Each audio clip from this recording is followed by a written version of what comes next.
Empire.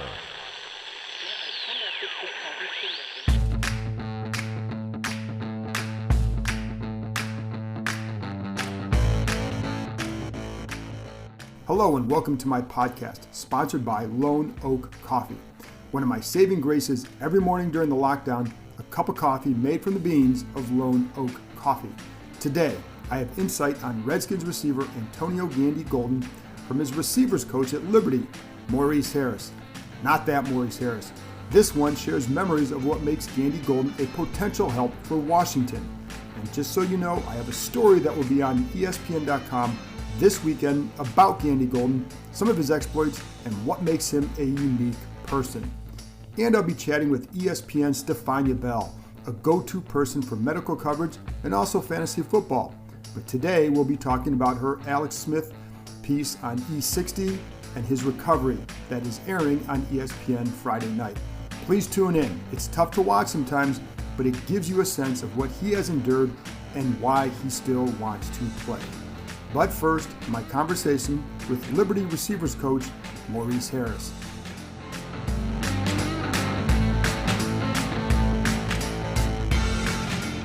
One thing I want to do before I'm going to get into all the fun things that he can do, the unique things he can do. But I do want you to, just to talk to you about what are the Redskins getting in Antonio Gandy-Golden? Man, again, first of all, a phenomenal person. He's a tremendous kid, hard worker, a leader, a guy that's going to ask questions about whatever's going on schematically, from his job to the tight end's job to the quarterback's job. He's a guy that wants to learn the whole schematic play as opposed to his piece in the puzzle. And they're going to get a guy that's going to compete every single day to be the absolute best that he can possibly be. In your short time with him, where did you see him take a big step in terms of his growth? I probably would say just a belief that he could dominate every single play. I thought that prior to us getting there, you saw it sporadically. And then as spring went on and then into summer camp, into the season, I thought he knew when he got on the field, he was the best player out there. So that he belongs in that league. I thought that he took some tremendous games throughout the season to solidify that. What did you work on? Because he credited you as well with helping him get there. So what were some of the first things that you worked on where you saw the big improvement throughout the year? Well, one thing was his stance and start. I thought he was a little bit high in his stance. We wanted to get it lower. And also just using your tools once you make your release, being physical with your hands, right. Not giving the defender a big target to hit at the top of routes, just creating separation, not stepping underneath yourself. We call it a term wiping and ice skating right. away from the defender, holding the line, things of that nature. What I mean by holding line is, when we're side by side and I'm giving the quarterback real estate to throw to at least 5 yards so we can make it an outside shoulder throw or stacking the defender as well. Right. Those are some things that we identified early on in the process to get him better at. And when did you see him take that jump from being a guy that maybe had some good talent to being a guy that you thought maybe this kid's going to play in the league? I would say during fall camp, when he started doing it on a more consistent basis, when those scouts were able to come out and watch him practice, that's when he started doing it on a more consistent basis. And then our first game was a huge challenge for us. We played against Syracuse, and you're playing against Power 5 corners, and an opportunity to just show what you have against those guys. And when he was able to dominate, I thought that gave him confidence to propel himself through the rest of the season. It's funny, that Syracuse game, because I watched that before the draft. He was beating them. It's funny because I heard that he struggles off the line of scrimmage. He was beating them consistently off the line of scrimmage in that game. It was just kind of funny. But what did you see? What did you see from him just as a player in that game? Yes, I do think that he's gotten better with releases, but I think that's a part of his game he still needs to get better at, if that makes sense. Yep. But I do believe that he's gotten better, and because he can get off of press coverage, it allowed him to be a little bit more successful this season. And also, it was a whole process. It was something new for him. Right. He had to believe in it, and then when he started believing it, actually execute it. And once he, felt comfortable enough with it, I think there was one game that challenged him, probably the Rutgers game, more so than any other game. But other than that, I thought he did very well with releases and getting off of press coverage. What's the key for him there to getting better at it? I would say just the small things. One thing that we emphasize, because he's such a big guy, right? Especially when he's using his inside hand on the outside release, it's just dipping that shoulder and getting skinny. If he doesn't do that, then short corners can get underneath his pads. So he has, even being a tall guy, he has to dip his shoulder. Now, one thing that helps him is that, he's a strong individual as well, but when he gets to the NFL, those guys are going to be, coached up, number one, but just as strong as he is.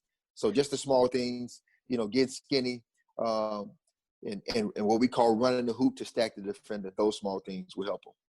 And I also want to talk, go over some of the, like I said, some of the fun things that he can do, because he's got some unique other talents. Are you surprised by some of the other stuff he can do? The juggling, the Rubik's Cube, all that stuff. Upon first meeting him, yes, I was surprised. I remember when I first met him, that's when I heard that he bowled a 300. And then he was sitting there playing the guitar, and he was playing it like he had been playing it for like 2 years. And I said, how long have you been playing the guitar? He said, about 2 weeks. So, when he starts something, man, he really can, just, excel the process expediently because of, just the time that he takes into mastering whatever he's doing. You know what I mean? And that, kind of goes to the football field as well. When he sees an obstacle in a way, something that's preventing him to be the best he can be, then he's going to try to master that skill set. And what were one of the couple things that maybe surprised you that you learned about him? Rubik's Cube was definitely one of them. But, all these guys play this game where they try to hit the crossbar, Yeah. And so he would do it from his knees from 50 yards out, which is incredible. He would do it standing up for about 60 yards out, which is incredible. But from 20 yards out, he would turn his back to the crossbar and like throw it over his shoulder like that. You know what I mean? Really? So that was pretty, yeah. That and was he pretty would hit it? to me. To hit he it? Would hit it. It was crazy. Yes, to hit it. It was crazy. Yeah. So he was beating, so he's on his knees from 50 yards out hitting the crossbar. Yes. On his knees from 50 yards out hitting the crossbar, 60 yards out standing up, and about 20 yards out with his back turned to the crossbar and just throwing it behind his head like so. That is different. I hadn't heard that one. I've heard all the other stuff, but that one is a little bit unique. So, I mean, when he also said he's going to take up golf too. I know, right? Yeah, I think it was Coach Freeze was like he's probably going to be a 5 handicap within a short time. That's just kind of how he is, right? No question about that. You know what I mean? And anything that he does, he pretty much masters. So I won't be surprised if he's out whooping Coach Freeze here soon. Well, the other thing I want to ask you about too is the jugs machine, because he credited that as well. How much work did you do on there? And it seems like it's that hand-eye coordination where you see it in the juggling, the Rubik's Cube, all that stuff. How did you see it play there, and how did that help him? Well, that's something that we do on a daily basis, and we do it several different drills on that. So pretty much every ball that they catch or can possibly catch from a quarterback, we simulate that on the jug machines. And during special teams period, during post-practice and pre-practice, we work on the jug machines on a daily basis. So not only did AGG get better with his catching, but our entire receiving group got better as well. Sure. And did you, because I'm seeing all these videos of the one-handed, left-handed catches. Was that something he was doing before you got there, or was that a credit to the jugs machine work? Well, he's been doing it all his career. But I would say this. So in practice, and AGG came up with this, for every drop pass we had in practice, we got 5 push-ups. Okay. And for every incredible catch they would make, we would take those 5 push-ups off. But AGG created a standard of just making one-hand catches. So that wasn't an incredible catch for him. You know, it may have been for someone else. Right. Now, if someone was draped over him and he was making a one-hand catch, then we counted that. But if it was just a standard one-hand catch, it didn't count for him because he's raised his standard up, you know, higher than the other guys. That's pretty good. And, you know, it's funny because, and I was talking to him about this, and this will be the last question I want to ask you, and I appreciate your time. But one thing, you know, in 2018, there was some knocks on him because of the drops. And then I looked into that, and it turns out that he had the broken hand. So how did you see that? Mm-hmm. You know, how much did you see like that not being an issue, or was that ever an issue for you? No, it was never an issue for us, you know, as far as his broken hand and things of that nature, you know, but they're probably, you know, explain a few of his drops. You know, I truly believe that if you focus in on the ball, he had some problems this year with his hands, with his wrist in particular, you know, but if you focus in on the football and, you know, eyes to tuck every single time, you'll be successful in catching the ball. You know, I don't like to use excuses for those guys. You know what I mean? Right. It's a part of the game. Right. Other Absolutely. guys are playing, you know, banged up, beat up. Absolutely. And I think that's very fair. And I think, you know, but sometimes you try to explain, well, why was it like this and then not here? So, and again, the very last thing, was there a catch that he made? Was there a catch he made last year where you just say, wow? There was probably two that come to mind. The one against Maine, you know, where he had extreme focus. You know, he kind of caught it, you know, in a cup of his right hand, which is just non-dominant hand. Right. You know, he's a lefty, you know, and then the one against Rutgers, you know, for a touchdown. It was an amazing catch. Yeah. He held the guy off, you know, the ball was on his outside hand, and he made an incredible catch while the safety was coming over the top, you know. So just his focus and concentration was amazing on those two catches. Coach, I appreciate your time. Fun to talk to you about him. I think he's going to be a fun player to watch here. Yes, sir. I definitely believe that as well. Thank you so much for having me. After this break, I'll be back with ESPN's Stephania Bell as we discuss Alex Smith.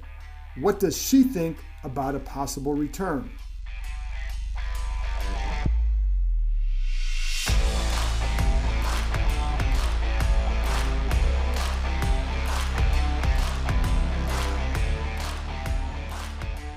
A couple months ago, I stopped into a store for a sandwich, but it was the smell of the coffee that knocked me over. That's when I fell in love with Lone Oak Coffee. I bought some of their Mexican blend and was happy for the rest of the week. Lone Oak is a small specialty-based coffee roaster company in Winchester, Virginia. They finished 9th in the nation in the U.S. Coffee Roasting Championships in 2017. They have received many awards for their house blend at the world's largest coffee roasting competition. Here's what I love about Lone Oak. They dial in each coffee to fit its best profile, bringing out the natural nuances and highlighting interesting flavors. I'm drinking their Brazilian blend now with a mix of nutty and almond flavors. They have coffees from all over the world. I love their smooth Colombian with hints of cocoa and caramel apple. Go to loneoakcoffee.com, L-O-N-E-O-A-K, coffee.com, and when you order, use the code COFFEE2020. That's COFFEE2020. You will receive a 5% discount with free shipping on any orders over $25. Start your day off right with Lone Oak Coffee.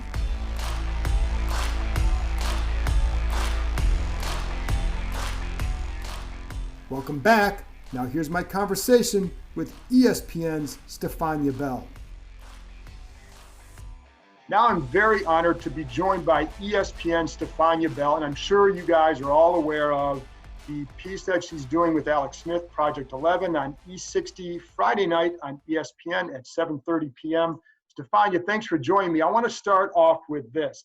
How hard, because this is an incredibly personal situation for the Smiths, how hard do you think it was for them to come to that decision that they wanted to turn this into a project that people can learn from? I think it was probably hard initially because clearly it involved a lot of trust. Right. But I actually think that's part of the reason they wanted to do it, was so that they could tell the story really in a documentary style. You know, I don't think they wanted to do it piecemeal. I think that's part of why, you know, they're private people, as you mentioned, and it is a difficult situation.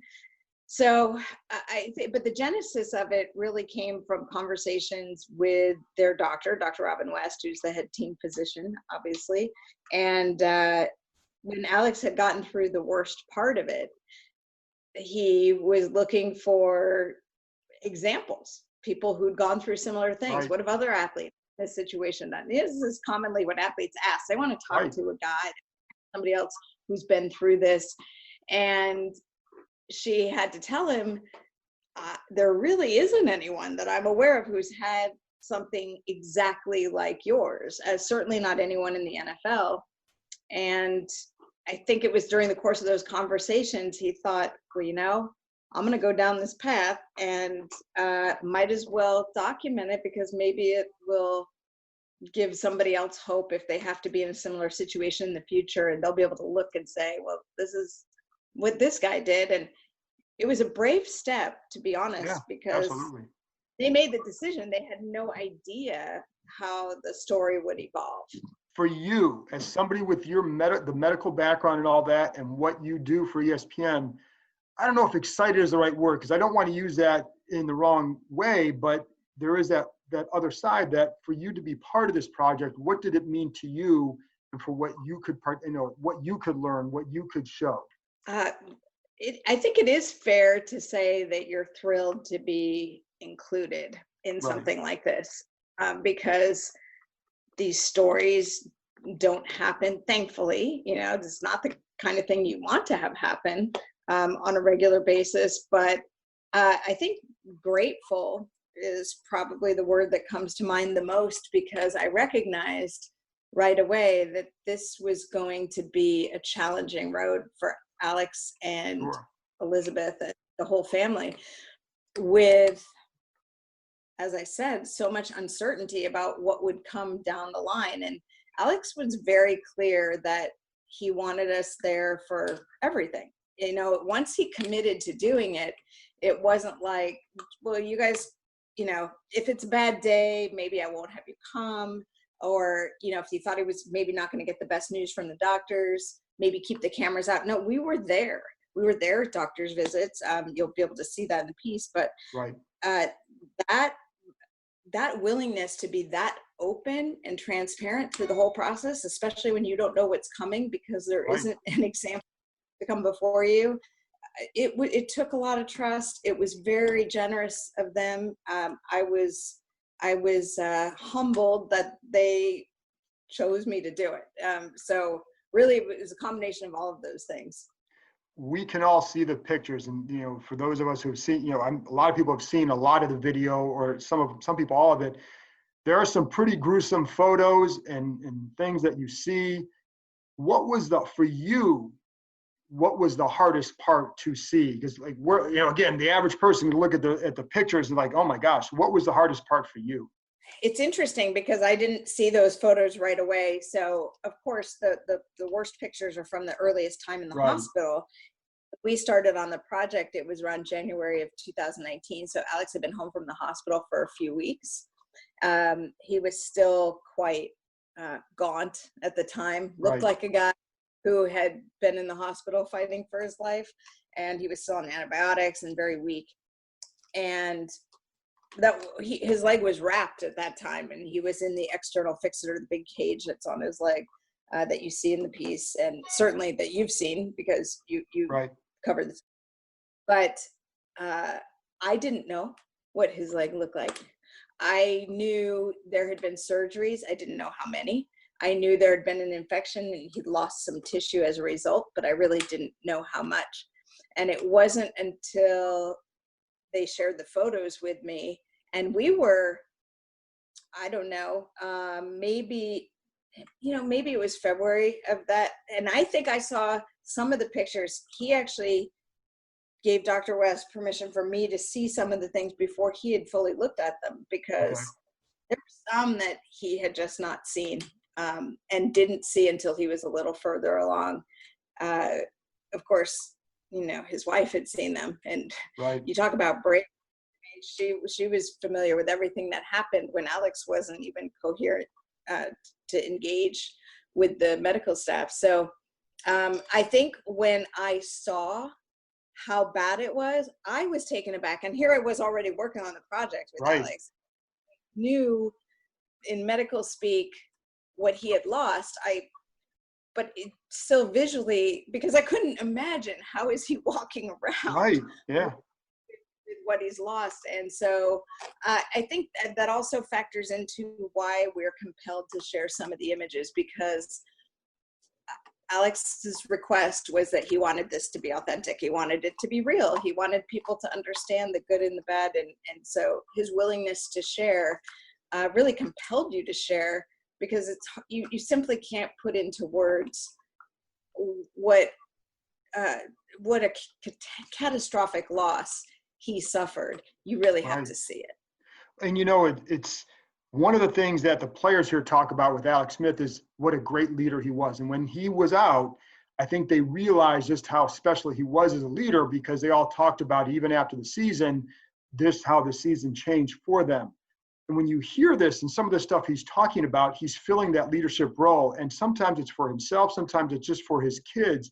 And as a dad, I always figure, I want to show my kids how to handle something. And I hear him on the Scott Van Pelt interview kind of saying the same thing. And it's really kind of, I guess, awesome. So how did you view his mentality, his attitude throughout this process? Oh, John, you hit the nail on the head. I cannot say enough about this man. He is so impressive in so many ways. He's bright.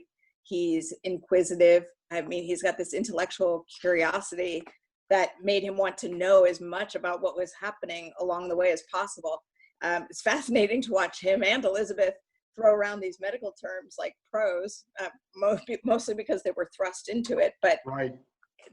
That's just who they are. And it was very important to him. I mean, his early goals were get back to being a dad. When he was trying to figure out how to walk and how to get from one room to the next in his house, his goals were, what can I do? How can I be a dad to my kids going forward? I mean, this was front of mind, and football was not.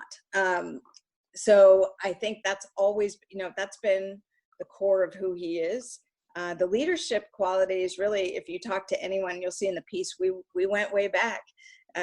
They really made themselves apparent very early in his career. And it's interesting because I've said to people already, you wonder if some of the adversity he's faced, the situations he's been put in, obviously your life experience is what it is as you move forward and evolve. But all of those experiences, I think, set him up to succeed here because we've seen him handle difficult situations. Right. And this was, far above and beyond anything else he'd ever faced, but those same qualities emerged. He is very forward-looking, doesn't waste a lot of time dwelling on the past or things that have gone wrong, but he's very focused and determined, so he just translates that into what am I going to do next? And I think he approached his return to being a dad and a husband the same way he is now looking at, returning to playing sports. It is funny because when you talk to people with the Redskins, everybody's always like, well, if anybody can do it, it's Alex. And they hear the military training that he does, that he's gone and done. So they know that he's going to put in the work. And so nobody's willing to write him off. I do want to ask you, I want only a couple more questions than Alex, but I wanted to ask you about Elizabeth Smith, because I read the first person piece that she had with you on ESPN today. And my first thought was, it's not just Alex who's pretty damn tough in that family. You can't survive this as a family if she isn't a certain way. Correct. And I'm so glad that, and thank you for taking the time to read the piece. It was terrific. Wow. Just a sidebar, I learned something really interesting about writing. When you're doing a first person piece like that, it is tough because you really want to capture the essence of the person. Those are all her words. I mean, this is her, and you're trying to just present it in a way that will grab the reader. So thank you very much for reading it. It was an easy decision to do it that way because Elizabeth was the person who was the most involved from start to finish. Right. Alex, I mean, he'll acknowledge that there was about a week where he doesn't really remember much. he was on a lot of medication, and understandably so kind of fading in and out of consciousness, not lucid. And Elizabeth and Alex's parents were there, but clearly as the wife and mom of their kids, the way she's processing the information and dealing with what she's dealing with and trying to keep the kids' lives as normal as possible, this was something that was so important to her. I just couldn't believe it. And, I first met her in January of 2019 when we went down to their house and essentially had this face-to-face meeting to sort of confirm that we were going to embark on this journey. She impressed the heck out of me that night. And I knew, I was like, boy, this woman deserves a medal, because she was just holding everything together so well. And I kept thinking, is there going to come a point where she's just going to collapse from the weight of this? Because at that point, she was Alex's nurse, right. 24/7, and also mom. And I just couldn't imagine how she was doing. And also with the uncertainty, it wasn't like, well, this will just be for a few weeks and then we'll carry on. It was not knowing what was coming next. And I think just watching her and her grace through all of this, they are quite a team. I mean, you talk about couple goals. These are couple goals, and I appreciate you recognizing her strength, and I think everyone should recognize it. Alex doesn't have the same outcome, I don't believe, if Elizabeth isn't who she is. Oh, I agree with that wholeheartedly. Listen, I know what my wife does for me. And when I read that piece, to be honest, it kind of chokes you up, because like how hard it must have been for her and how hard it is to keep yourself together when you see your spouse struggling like that and somebody you love. So, and the last thing I want to ask you, Stephania, again, we hear flesh-eating bacteria, 17 surgeries. And a little sidebar, I do want to say, shortly after all this happened, I had a Redskins coach tell me that on the way to the hospital, Alex asked about the score and how was Colt McCoy doing. And I remember tweeting that out. I remember I shockingly, well, it's Twitter, so not so shockingly, but some people are like, well, so what, big deal. And then you read all this stuff, it was a huge deal for him to take out that time at that time. But anyways, that's the sidebar. What I do want to ask you is the big question that everybody's going to ask you. Do you think he can play again? Yeah, that is the one that everybody asks and everybody wants to know. And it's so hard to answer that question because, Alex, we don't know so much of what's going to happen. So obviously, these are all hypotheticals. And really, in the context of where football is in the current climate of this COVID-19 pandemic, we don't have a regular schedule. So it's almost harder to know what to anticipate. I mean, as you well know, had OTAs happened, we might have some insight there. Absolutely. I think Alex was looking forward to being a part of OTAs, and now OTAs didn't happen, but they have their virtual off-season training going on right now, and he's preparing as if he's going to be there. And I'll tell you one thing I learned on this journey was it won't be me who says that he's not coming back, because what I've seen him overcome in this time has been nothing shy of remarkable. And, at this point, because he's made the progress he has, January of 2019, none of us were about football. As you saw him make these gains and continue to exceed expectations for everyone, not that anyone knew like, oh, there's going to be a limit here or we'll cap his progress here. You just don't do that in medicine. And you leave the doors open, but you sort of have in the back of your mind these concepts of what's realistic perhaps and what isn't. But you break the goals down for the patient. It's what you always do, and you give them small goals. And that's big credit to Seth Lee, the physical therapist who was working with him every day. You just make these goals that are focused and small because it helps keep the end goal, if football is the end goal, for example, is so far away. Right. And as Alex keeps meeting and exceeding these goals, you have to keep setting them further and further out. And he's at the point where he's doing sport-specific drills and agility training. I mean, this is what people do when they're getting ready to return to a sport. So whether he does or doesn't, Alex Smith will be fine. That much I know. But I think this guy is one of the most competitive people I've ever met. He's incredibly driven. You talked about his work ethic. He's known for that. If Alex Smith wants to step on the field again, I believe he will. And Stephania, he's going to have a nation rooting for him after this, especially. And again, it's why people always say, if anybody can do it, it's Alex Smith. And there's not a single person here who's going to say that, no, he can't. I think it'll be up to him. And I also think, my last comment on this is that what he's doing it for is, even if he doesn't get back on the field, he's already won. The fact that he's even trying to do that put himself in such a better spot that I just don't think you can, you can't minimize that part of it. So, I think it's just, it's remarkable. I was just going to say, I think for people to, and you understand this because you cover a team, but for athletes work off of goals and challenges. And Alex sees this as like the ultimate challenge, right? No one thinks I can do this. Nobody thought I could do this. How cool would it be if I can do this? And I think continuing to have something to motivate you and to drive for and to reach towards, that works wonders for athletes. So it's fine to have that goal. You know what I mean? Regardless of whether it happens or not, the way he's working towards it is just keeping him going and going and going at a high speed in terms of just trying to increase his workouts and do more and more every day. So I love it. It's inspirational. I hope everyone finds it inspirational when they watch the piece. Again, it was a gift from them to allow us to be along for the journey. And the story's not, the final chapter hasn't been written, so who knows?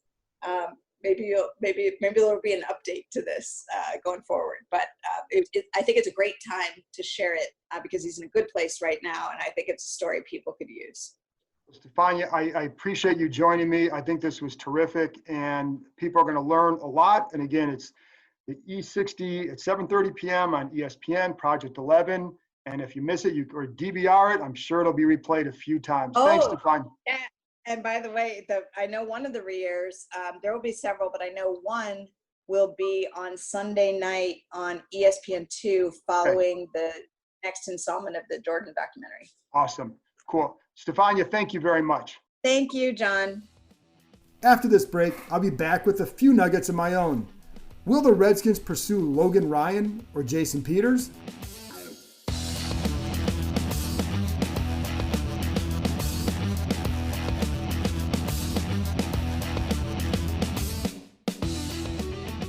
Welcome back. Now, a few nuggets of information I think you need to know. Number one, as of this recording, the Redskins have 6 roster spots available. I was asked a lot about why so few undrafted free agents. They only signed for the lowest amount in the NFL. You can disagree with their reasoning, but here it is. They felt it would be extra difficult for a UDFA to make it this year without the benefit of a full off-season of work. The players who ultimately make it often open eyes in the spring workouts and become guys to watch entering training camp. If the NFL goes right to camp, those UDFAs will have an even more difficult time making a roster. Typically, only a couple are going to make it anyway. And yes, this cuts down on the possibility of cuts down the chances of finding those guys. But most of the UDFAs enter camp as long shots and are really just camp bodies and guys that may be down the road you look at. So yes, there is a benefit to it. If you want to say they're wrong, that's fine. I'm just telling you what the reason is. So there's usually only a couple teams that, where they think they have guys there's only usually a couple guys that they feel like have a shot anyway. The Redskins will have a younger roster already with perhaps at least half their roster players of 26 years old or younger. Maybe more than that. Like I said, that's the thinking. If guys like Thaddeus Moss and Isaiah Wright make the roster, the Redskins would have the same amount of UDFAs they typically do. They just are pulling it from a more shallow pool. And I know that before the draft, I was told they kind of targeted guys already. They knew some guys who would be there. So those UDFAs were already on their roster. And they only wanted to identify guys that they felt would legitimately have a chance to make a roster, more so than in the past when you bring in maybe 10 guys or whatever. Anyways, that's the thinking. Again, you can disagree with it, but that's what it is. Number two, Another question I get asked a lot about: who then fills those spots? I was told that they'll be looking hard at veteran minimum type players. Maybe a guy like corner Aaron Colvin, a midseason pickup last year. But for those wondering about the bigger salary guys, I wouldn't wonder too much anymore. Unless the thinking changes, I don't see them in on guys like cornerback Logan Ryan or a guy like Jason Peters. As far as the offensive tackles, it does sound like they want to see what Jaron Christian can do. He's entering his third year, has bounced between both tackle spots. They'd like to see what happens if he just focuses on left tackle. I have my doubts. I know people in the building were very skeptical last season that he would ever pan out. For some, I don't know that those feelings have really subsided, but they want to see. Between Christian and Sadiq Charles and even a Cornelius Lucas, they're hoping that somebody can fill the position for a year until finding a legitimate long-term solution, unless, of course, Christian surprises people. He definitely has his flaws. He's not Trent Williams, of course. Very few are. Trent Williams had his flaws too. He just played at a much higher level, of course. They know that Christian's play demeanor isn't as strong as some others, but they do like him. They do feel like he can be a help in pass protection. He may not just have the overall demeanor that you may want, but they feel like there are some things he can do that could maybe help. We'll see. They're hoping he can at least do things well enough to offset any flaws. If not, they'll have to move on. They can either use Charles. Charles also might get a look inside. Lucas is really more of a backup. They know that. But they're going to try and get through the year with those three unless you go to camp. And if you go to camp and somebody is really bad, or if it's a worse situation than you thought, then you go out and you try to find someone else. That's where they got Donald Penn last year after it was clear that Williams wouldn't be reporting. Penn wasn't great at all last year. He also wasn't the reason they were 3-13 and had some issues on offense. But like I said, this is the plan for now. If it changes, it'll be because they're not seeing what they want to see, especially from Christian. Number 3, I don't want to focus too much more on Trent Williams for now because he's gone and I'm burned out on the entire situation. But earlier in the week, Ron Rivera joined the Kevin Sheehan show and said that he heard the Redskins could have gotten a first-round pick at the trade deadline. Now, what I have long reported and told you is that they did not receive a first-round offer. The day Rivera said this, I checked back with multiple sources again, and they insisted there was no first-round offer. That doesn't mean they couldn't have gotten one. I think we're playing semantics here right now. But I think they may have been able to get one had they handled it differently, and that perhaps is what Rivera was talking about. Having said that, and I don't know if Rivera was saying they had a firm offer or not. I know people in the building weren't telling him they had such an offer because I know that the best one they really received was one for a second and a third. And however, I think what Rivera might have meant is that yes, they could have received one had they played it better. And I don't want to put words in his mouth. I don't know, but that's just based on what I know from what I've been told by people some people are still there, some people have left. I'm guessing that could be what the thinking is. I know it's easy to point every sin on Bruce Allen. We all know that. I think the mistake here in this whole situation was that they weren't aggressive early on in building a market for Williams. That is where you would have gotten your first-round offer had they been able to do that. I also know people in the organization always felt Williams would return to play. They miscalculated it, just like they did with Kirk Cousins. That was on Bruce Allen. I know during the summer, some teams were definitely interested. That was the time to really build up the interest in him. But again, they thought he was going to come back. New England, Houston, I believe Cleveland as well, all showed some level of interest.